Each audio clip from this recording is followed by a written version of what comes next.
Olá, sejam muito bem-vindos ao meu canal. Sou Vanessa Leonardo, psicopedagoga clínica, especializada em avaliação psicopedagógica, com foco em análises estatísticas e interpretação de resultados. Hoje eu trouxe uma aula que eu considero muito importante, que é psicometria aplicada à prática psicopedagógica. Nós, psicopedagogos, neuropsicopedagogos e até neuropsicólogos, utilizamos o tempo todo dados estatísticos e muitas vezes sem saber interpretá-los. E é importantíssimo não só conhecer os números, como de fato saber o que estamos encontrando de resultado, ok? Então, considero uma aula inicial em relação a toda a prática psicopedagógica. Acredito que teria que ser todo o curso de psicopedagogia, de neuropsicologia, deveria ter uma aula somente de psicometria, para que a gente pudesse entender todos os resultados encontrados, o que são percentis, o que são score Z. Então, eu acredito que como a gente trabalha com números e a gente coloca esses números nos nossos resultados, na nossa devolutiva, para que os médicos vejam a classificação dessa criança, a gente precisa entender de fato o que é um percentil, o que é um score Z e saber interpretá-los dentro dos nossos resultados, certo? Então, o que são os testes psicométricos, né? São ferramentas que a gente utiliza para poder medir, para poder mensurar as habilidades, as aptidões, e a personalidade do indivíduo, né? A gente chama isso de construtos. O construto ele é algo não observável, né? A gente não consegue observar a memória de trabalho de alguém, a gente não consegue observar a atenção de alguém, a gente não consegue observar a flexibilidade cognitiva de alguém. Então, isso a gente chama de construtos. E esses construtos, eles são fenômenos psicológicos, né, classificados dentro de uma análise estatística. E todos esses resultados, dentro de uma análise estatística, são colocados dentro de tabelas normativas. E é extremamente importante saber interpretar as tabelas normativas. Se não conseguir interpretar as tabelas, a gente não consegue nem encontrar o resultado. Ou a gente vai fazer igual um robozinho, sabe? Vai aprender. Ah, aqui é o número, aqui é a idade, cruza, achei. Ok, mas não sabe o que é um score, não sabe interpretar a tabela. Se perguntar alguma coisa diferente de classificação dentro dessa tabela, vai se enrolar todo. Então, é importantíssimo entender uma tabela. Eu vou colocar um exemplo de uma tabela sem a gente encontrar resultado, só para a gente interpretar a tabela mesmo, tá? Então, aqui eu tenho exemplo de uma tabela normativa. Toda tabela, ela vem com a descrição em cima. No caso desta tabela aqui, eu peguei da coleção da avaliação neuropsicológica, do livro Laranja, né, que é a prova de consciência fonológica por produção oral, certo? É um teste que tem lá dentro. Então, quando eu pego essa tabela, primeiro eu vou olhar a descrição dela. O que está escrito na descrição dela? Pontuações padrão no subteste de síntese fonêmica da prova de consciência fonológica por produção oral por idade para crianças da educação infantil e ensino fundamental. Então, essa tabela está trazendo de dados para mim? As pontuações no subteste de síntese fonêmica. Então, esse teste em específico, ele tem várias categorias. Uma delas é a síntese fonêmica. Dentro dessa categoria síntese fonêmica, qual foi o resultado dessa criança? Então, essa tabela está me trazendo os resultados de pontuações que a criança pode vir a ter dentro deste teste de síntese fonêmica, tá? Então, tá lá na descrição o que ela está trazendo para mim de informação.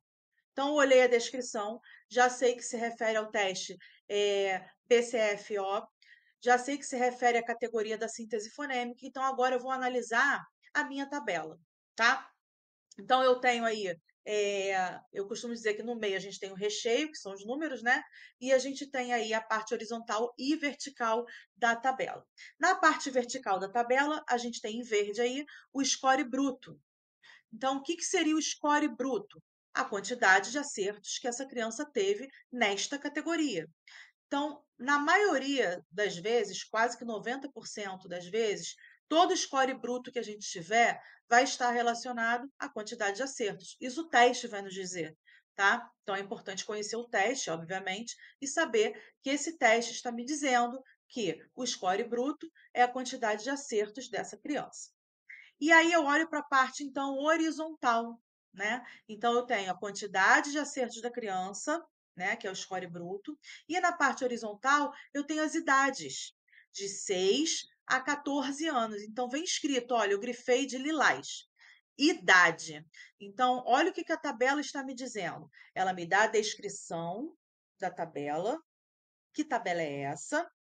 Embaixo ela me dá o score bruto, o valor de acertos, e na horizontal ela me dá a idade dessas crianças, de 6 a 14 anos, certo?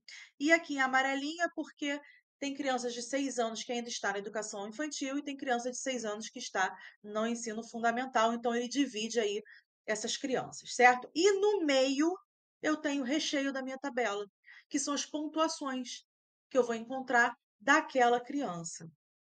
Então vamos lá.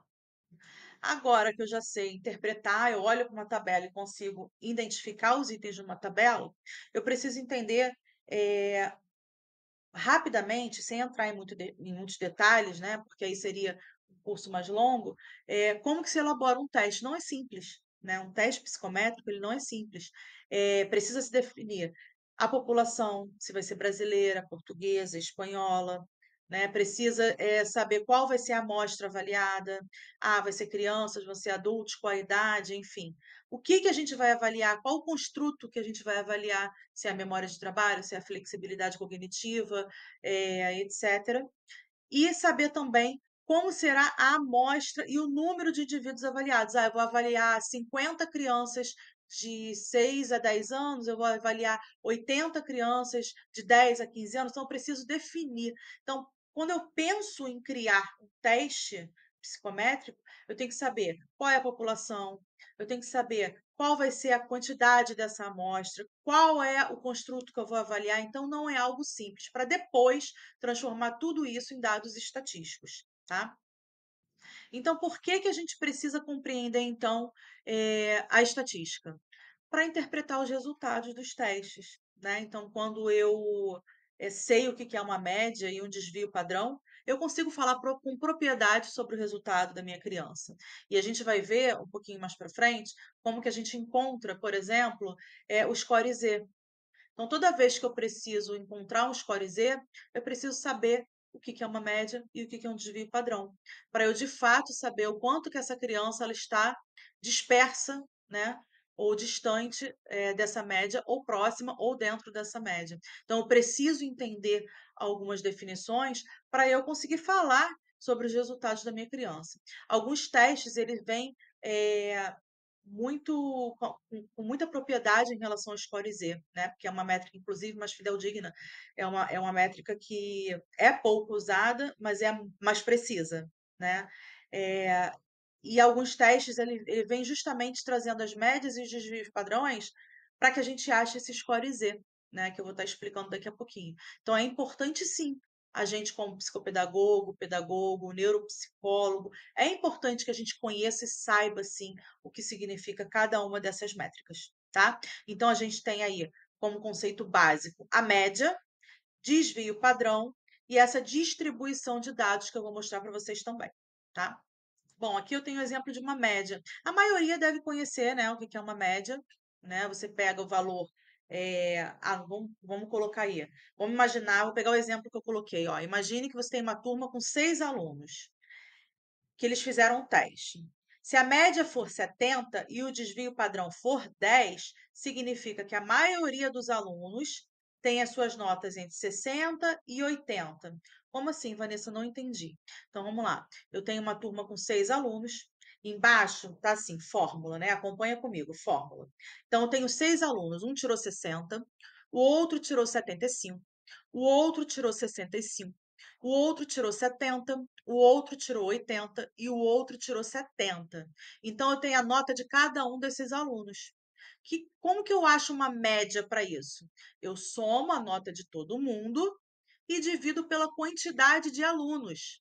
Aí eu tenho, por exemplo, 420 dividido por 6. Então, eu tenho uma média de 70. Então, se eu pegar todas as notas e dividir pela quantidade de alunos, eu tenho aí uma média 70, tá?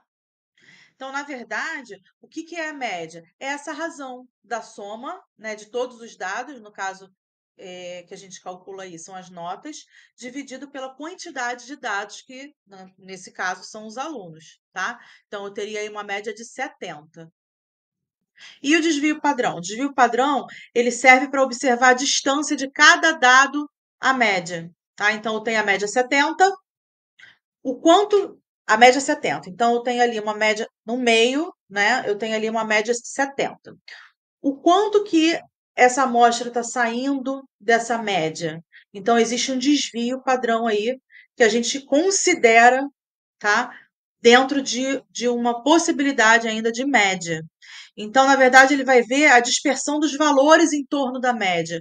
O que tem em torno da média que a gente também pode considerar dentro dessa média? A gente tem que considerar um desvio, tá? Que é uma medida de dispersão, que faz com que a gente observe a distância de cada dado a essa média, certo? Então, a gente tem aí a média e mais para frente vocês vão entender melhor quando eu mostrar para vocês uma curva normal, tá? Que aí, para achar o score Z, a gente tem que identificar essa média e esse desvio padrão que eu vou mostrar em gráfico. Mas o que eu quero que vocês entendam? Essas duas palavrinhas. Média, somo tudo e divido pela quantidade de alunos, no caso de uma amostra entre alunos, tá? Então, tiro uma média. E desvio padrão, o quanto distante está, né, esses alunos que não estão na média em relação a essa média, tá? Então, aqui nesse exemplo, né, deixa eu só voltar aqui para mostrar para vocês. Nesse exemplo aqui, ó, eu coloquei que a média foi 70. Lembra, ó, somei todas as notas, dividi por 6, né? E aí eu tenho 70. Então, aqui a média é 70. E eu identifiquei, e aí já não cabe a nós, né? Cabe a nós só entendermos, mas são dados estatísticos feitos por estatísticos, né? E aí já entra mais para dentro da estatística propriamente dita, que o desvio padrão foi de 10. Então, eu estou dizendo que a média é 70 desse grupo e que o desvio padrão é de 10, certo? Então, aqui a gente tem um gráfico que vai mostrar a distribuição das notas dessa turma, né? Então, a linha vermelha, ela representa o 70, que é a média, ou seja, é o valor central onde a maior parte dos alunos se concentra, tá? Então, foi feito um estudo, que a média é 70, e a maior parte dos alunos estão ali.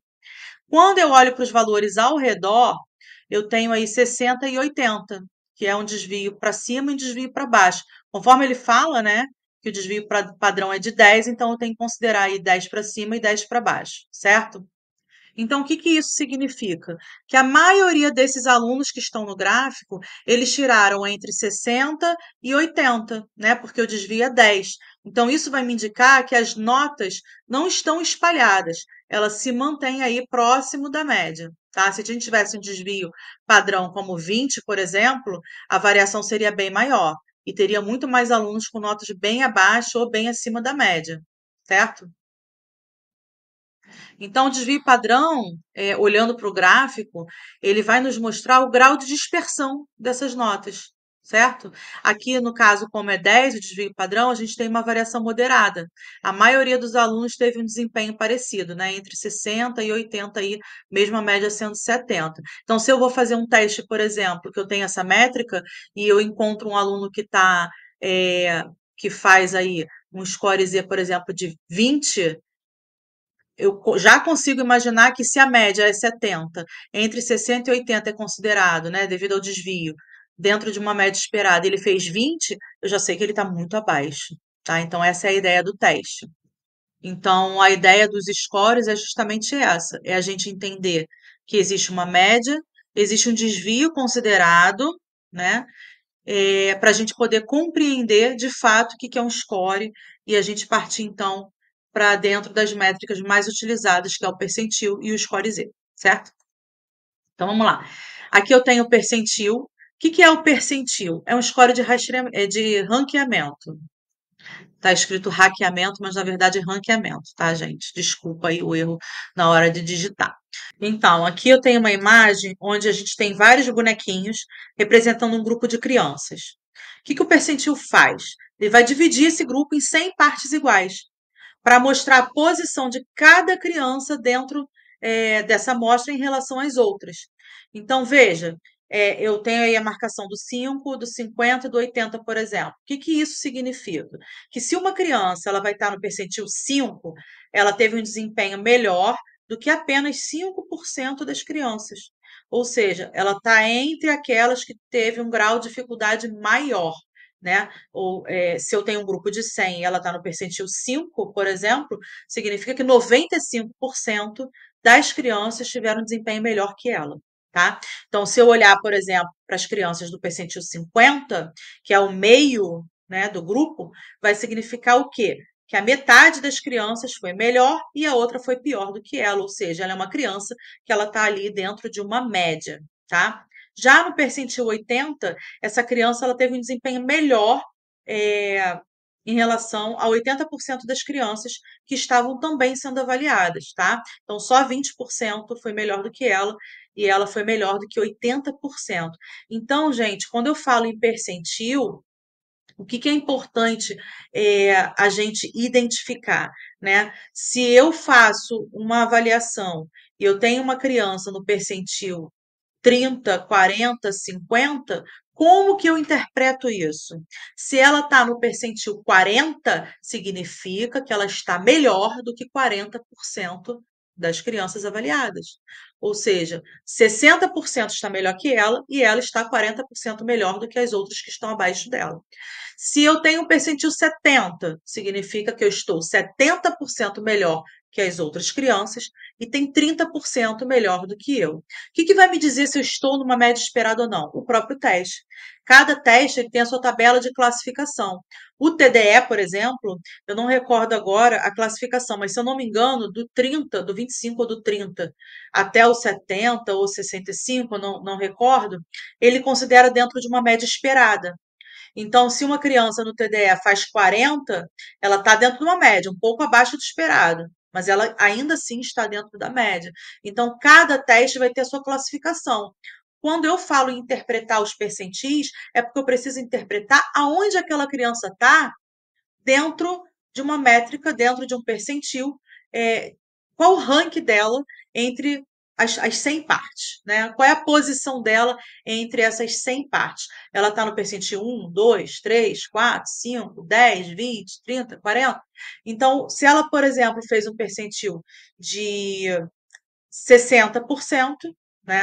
Ela está no percentil 60, significa que ela está melhor do que 60%, certo?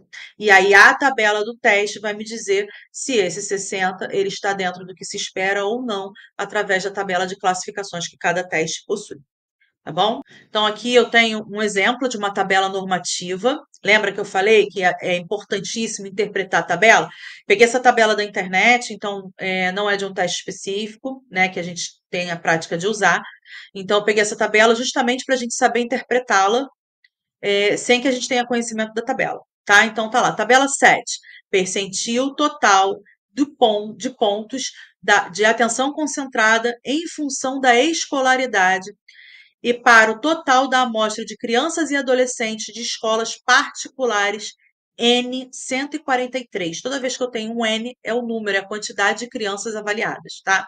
Então, nesse caso, ela avaliou 143 crianças e adolescentes em relação à atenção concentrada. Olha que importante eu saber entender a descrição. Né? Então, quando eu leio a descrição, eu tenho que entender que tudo que está dentro da minha tabela está relacionado ao quê? Ao total de pontos em relação ao construto. Atenção concentrada que foi feito em crianças e adolescentes, tá? Então, eu já sei a descrição, eu vou olhar agora a parte vertical, que é a borda da minha tabela. Classificação. Então, ela me dá aí uma classificação inferior, média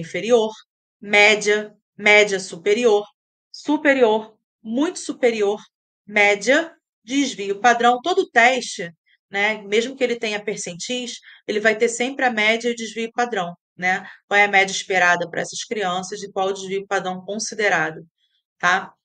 Ao lado, eu tenho o percentil. 1, 5, 10, 20, 25, 30, tá? Então, eu percebo que na classificação inferior, ó, classificação inferior, eu tenho percentil 1 e 5, tá vendo? Quando eu olho para média inferior, eu tenho de 10 até 25. Então, quem fizer de 10 a um percentil de 10 a 25, eu considero aí dentro de uma média inferior.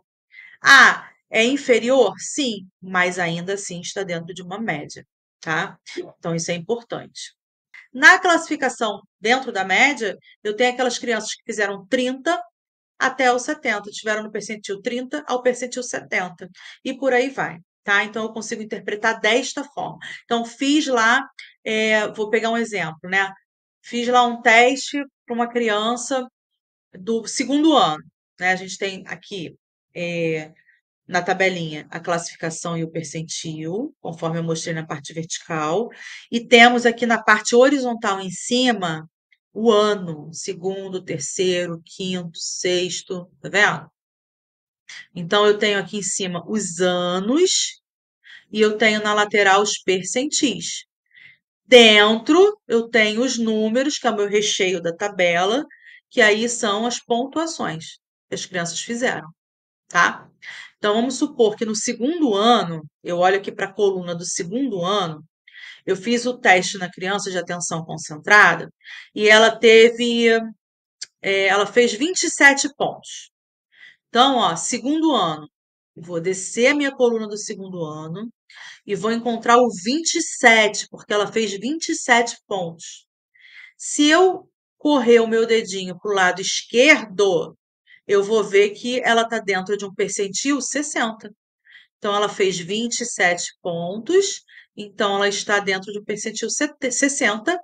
Correndo o dedo mais para a esquerda, ela está dentro da média. Então, saber interpretar a tabela é conhecer a tabela em si. Então, a tabela tem a descrição, tem a classificação e o percentil, e na horizontal tem aí as séries das crianças, tá? Então, vamos conhecer o Score Z, né? O tão temido pelos profissionais Score Z. O Score Z, ele me diz o quanto que essa criança ela está na média, próxima da média ou muito afastada dessa média. Então, o Score Z, ele vai me dar um dado vai me dar um dado importante, me mostrando se essa criança ela está dentro de uma média esperada, se ela está um alerta para um déficit, ou seja, distante dessa média, ou se ela está bem distante dessa média, caracterizando aí um possível déficit, sim. Tá? Então, ele é uma métrica muito específica, que alguns profissionais eles costumam usar quando claramente aquela criança apresenta um déficit. Então, ao invés de ela usar um percentil, ela costuma usar um score Z para dizer, olha, essa criança realmente apresenta um déficit, olha o quanto afastado dessa média ela está. Tá? Então, assim, tem o percentil e tem o score Z. O que que eu uso? Uso o percentil, que ele é mais fácil de você achar ali a posição da criança dentro desse grupo. Mas se eu me identifico com o Score Z e eu consigo fazer essa análise do Score Z, né, que eu vou mostrar como que faz, eu posso sim estar utilizando o Score Z para sinalizar para aquele profissional que me pediu avaliação que aquela criança tem um alerta ou tem aí um possível déficit, né? Agora eu trouxe para vocês então aqui em relação ao Score Z, tá? Então primeiro a gente precisa entender o que que é uma curva normal, que é um modelo matemático, então a gente vê aí que tem uma curvinha, certo? Que é muito utilizado para avaliação psicológica e psicopedagógica, tá? E eu já expliquei isso, a importância desses scores. Essa curva que vocês estão vendo, ela vai se basear em dois parâmetros, a média e o desvio. A média vai ser esse valor central, onde a maioria das pessoas tende a se concentrar, que é o que está em azulzinho, tá? E o desvio, ele vai medir a dispersão desses resultados, o quão longe ou quão perto esses outros resultados podem estar da média, ser considerado aí a média, tá bom? Bom, no gráfico, o centro da curva, ele está representado pelo zero, que vai corresponder, então, aí, essa concentração maior da média. Conforme vai se afastando do centro, a gente tem os valores chamados de score Z, que é o que vai mostrar para a gente quantos desvio padrão um resultado está acima ou está abaixo dessa média, tá bom? Então, a maior parte dessa população, no caso dessa curva normal que eu trouxe para vocês, né? A gente vê aí, ó, 68,26% está em azul, né?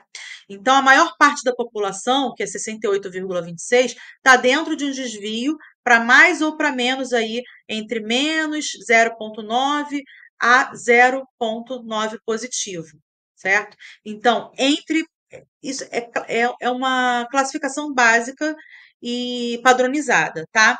Tudo que tiver entre menos 0,9 a mais 0,9, entre esses números, né, que é o que está em azul aí, a gente tem os valores considerados na média, tá bom?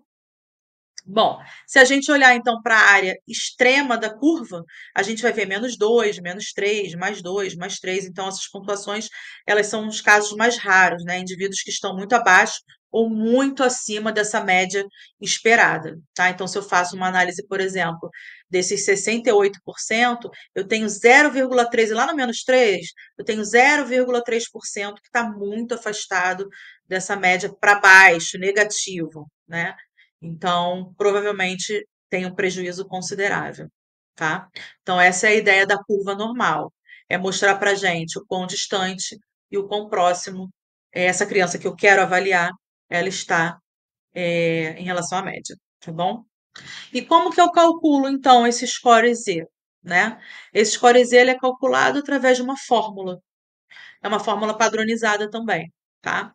Que é o score bruto, o quanto que a criança teve de pontos no teste, menos a média daquele grupo dividido pelo desvio padrão. Então, gente, esses valores de média e desvio padrão, eles vão vir em todos os testes. Eu vou mostrar para vocês aqui um teste que tem média e desvio padrão. Eles vão vir. E aí, você já vai ter o valor da média do desvio para a idade ou para a série daquela criança, e você vai pegar então o ponto dessa criança. Ah, ela teve 30 pontos, mas a média é 48. Dependendo do desvio considerado, essa criança pode estar dentro da média ou ela pode estar abaixo da média. Se ela fez 30 e a média da galera é 48, por exemplo, eu já vi que ela está abaixo. Mas se o meu desvio for de 15, de 20, ela vai estar dentro dessa média considerada? Não vai? Então, existe uma fórmula onde eu pego o valor que essa criança teve nesse teste, eu diminuo a média e divido, então, pelo desvio padrão, tá? E aí eu vou ter o resultado dessa criança dentro aí o score Z dessa criança dentro dessa curva normal, tá? Então, aqui eu tenho a tabelinha, né? Para a gente encontrar o score Z. Peguei essa tabelinha do livro verde, da coleção da avaliação neuropsicológica Memória de Trabalho. Então, vamos lá, eu tenho a tabelinha aí. O que essa tabelinha está me dizendo? Vou na descrição. Estatística descritiva dos índices de teste SPAM bloco Corse e teste SPAM dígito por nível escolar nos diferentes tipos de escola. Então, ela está me dando o quê? As estatísticas, as médias e os desvios padrão, né? Tanto do teste de blocos de Corse quanto do dígito, a partir do nível escolar, tanto escola pública quanto privada. Essa tabela eu fiz o recorte só da parte da escola pública. Para baixo a gente tem a escola privada, tá? Então eu tenho aí no lado, na parte vertical, né, no canto, eu tenho a escola pública e mais abaixo privada, tá? Do lado, eu tenho o nível escolar, então eu tenho pré-1, pré-2, primeiro, segundo, terceiro, quarto, certo? E aí depois eu tenho escola privada, pré-1, pré-2, bom? E aí, para o outro lado, na parte horizontal, eu vou ver lá pontuação. Pontuação do teste, esse que está em vermelhinho, né? Eu coloquei aí, do teste Spam Blocos Corse, ordem direta. Do lado tem Spam Bloco Corse, ordem indireta. Do lado, teste Spam Dígito, ordem direta. E teste Spam Dígito, ordem indireta. Então, aqui eu tenho as nomenclaturas do teste, tá? Na verdade, o que eu quero que vocês entendam, para vocês que ainda não aplicaram o teste de Corse ou dígito, que pode estar achando confuso, é só saber interpretar a tabela mesmo, tá? Que eu tenho a descrição dela, eu tenho na borda o que ela me traz, né, de nível de informação, e na horizontal em cima também, que é a outra borda da parte de cima, eu tenho também as informações. Então, eu tenho aqui as informações de escola, do nível escolar e as pontuações. Percebe que quando eu falo do nível escolar, ó, pré-1, eu tenho a média do pré-1 e o desvio padrão do pré-1. Pré-2, eu tenho a média do pré-2 e o desvio padrão do pré-2. Primeiro ano, eu tenho a média do primeiro ano e o desvio padrão do primeiro ano. Vamos supor que eu quero um exemplo de Maria, que está no pré-2, tá? Na escola pública, ela fez 2 pontos, tá? Então, peguei a Maria lá na escola, avaliei a Maria e ela fez 2 pontos no spam bloco de Corse, na ordem direta, tá? Fez 2 pontinhos. Então, ok, ela fez 2 pontos. E agora? O que eu faço com o resultado dela? A gente sabe que esse teste ele tem também uma tabela de pontuações padrões que eu posso estar utilizando dentro de uma classificação baixa, média, né? É até mais fácil de ser utilizada. Mas o resultado dela foi tão ruim que eu queria mostrar que realmente é, o resultado dela, o quão ela tem um alerta aí para um déficit. Quero mostrar o quanto ela está afastada, né, dessa média e aí para um possível alerta a déficit, né? Então, eu vou usar o score Z, mas para eu poder ser mais precisa na minha métrica e não ranquear ela dentro daquele grupo de percentis ou de pontuações ou de classificações, tá? Mas obviamente que é a escolha de cada profissional, é só para vocês entenderem, porque todo teste que vocês pegarem pode ter percentil, pontuações padrões, né, tabela de classificação, sempre vai ter os testes, sempre vai trazer para a gente médias e desvio padrão, caso a gente queira utilizar o score Z, tá? Então, todos os testes vão ter aí a média de desvio padrão. No caso desse, então, a Maria, ela fez 2 pontinhos. Então, eu vou olhar aí na tabela, né? Eu envolvi de vermelho pré-2, média e desvio padrão, e envolvi o teste que eu usei, em vermelhinho lá em cima, TSBC, ordem direta, e coloquei aí em azul o que o teste me traz. O que ela deveria ter? Maria, para estar dentro de uma média, ela deveria fazer 4 pontos, né? 4,65, e aí é uma média aritmética, tá? Que aí ele usa casas decimais, e um desvio padrão de 1,52. Então, esses são os dados que o teste está me dando, que no pré-2, as crianças da amostra tiveram uma média, para ser considerado dentro de uma média, de 4,65, com um desvio de 1,52. E a Maria, ela fez 2. Então, o que eu vou fazer? Eu vou pegar o 2, certo? E vou colocar na fórmula padrão, que é 2 menos a média dividido pelo desvio. Então, 2 menos a média dividido pelo desvio vai dar menos 1,05. E aí, todos os testes, ele traz como tabela padrão o Z, né? O Z é entre menos 1 e menos 1,49 vai ser um alerta para um déficit. E o Z maior ou igual a 1,50 é um indicador de déficit. Lembra que eu falei que naquela curva normal, de menos 0,9 a mais 0,9, aquele é meiuca, é a média, tá? Então aqui, ó, menos 0,9 mais 0,9, eu tenho a média. Quando eu tenho menos 1 até menos 1,49, que está menor, está mais distante negativamente, eu tenho um indicador de déficit. Eu tenho, desculpa, um alerta a um déficit. E quando eu tenho menos 1,49 para lá, ou seja, bem mais distante negativamente, eu tenho aí um possível déficit, sim, um indicador de déficit, tá? No caso da Maria, ela está menos 1,05. Então, ela tem aí um alerta de um déficit. Apesar dela estar muito próxima do 0,9, né, do menos 0,9, ela não está entre o menos 0,9 e mais 0,9. Ela está menos 1,05. Então, ela está afastada do que a gente considera aí dentro de uma normalidade. E a gente considera, então, dentro da classificação dos próprios testes, que eu coloquei, inclusive, aí embaixo, na parte direita, né, que o Z, se ele tiver entre menos 1 e menos 1,49, ele é um alerta para um déficit. Então, o resultado da Maria deu um alerta para um déficit. Tá? Então, é isso que eu queria trazer para vocês em relação a interpretar tabelas, entender o que é um percentil, entender o que é um score Z. Tá? Espero que eu tenha ajudado, contribuído para a prática pedagógica de vocês, certo? E assim, eu até trouxe uma frase para vocês que fala assim, ó, cada resultado revela um pouco mais do potencial único de cada indivíduo. Ao compreendermos e valorizarmos essas diferenças, abrimos caminhos para uma intervenção mais humana e transformadora. Gente, o quanto é importante a avaliação qualitativa e quantitativa, tá? Digo para vocês que a avaliação quantitativa, ela nos dá aí de 60% a 70% do que a gente quer saber da criança. O restante a gente tem que fazer no montar o nosso raciocínio clínico. Lembrando sempre que não significa que a criança no percentil 30 ou 40, que ela está muito ruim porque está abaixo de 50. Não, vai depender da classificação dos testes, tá? Cada teste vai trazer a sua classificação. Espero que vocês tenham gostado, que eu tenha contribuído para a prática de vocês. Caso vocês tenham interesse, seguir meu Instagram, deixei anotadinho aqui embaixo, né? E qualquer dúvida pode deixar nos comentários que eu respondo para vocês ao longo aí da semana. Gratidão.